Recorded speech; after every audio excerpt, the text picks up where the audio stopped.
नमस्कार मित्रांनो, आज आपण घरच्या घरी खूप टेस्टी आणि सुगंधित असा चिकन पुलाव बनवणार आहोत।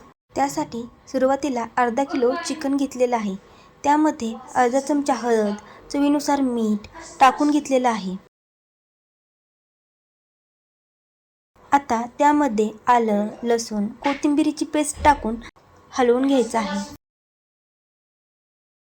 आता बिर्याणी मसाला टाकून छान असं मिक्स करून घ्यायचं। चिकन छान असं मिक्स करून झाल्यानंतर धुतलेल्या तांदळामध्ये थोडंसं तेल टाकून छान असं मिक्स करून घ्यायचं। त्यामुळे तांदूळ छान असा फुगतो। आता कांदा, टोमॅटो, हिरवी मिरची, कोथिंबीर आणि तमालपत्र कापून तयार करून घेतलं। एका पातेल्यात तेल गरम करून त्यात चिरलेला कांदा टाकला आणि गोल्डन होईपर्यंत परतून घेतला।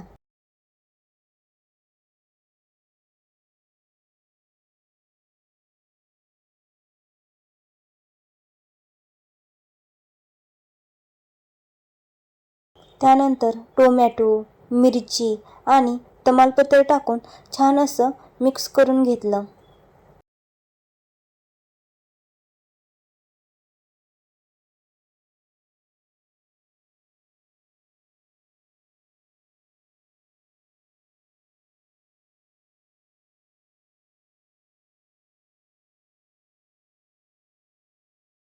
आता त्यामध्ये कोथिंबीर टाकून मसाला लावलेलं चिकन घातलं आणि चिकन छान शिजेपर्यंत परतून घेतलं।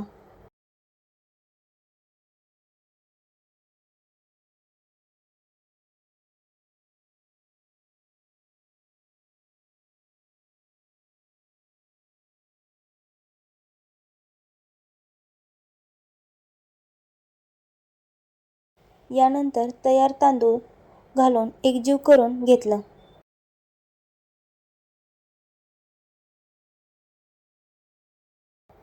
आता छान असं मिक्स करून घ्यायचं।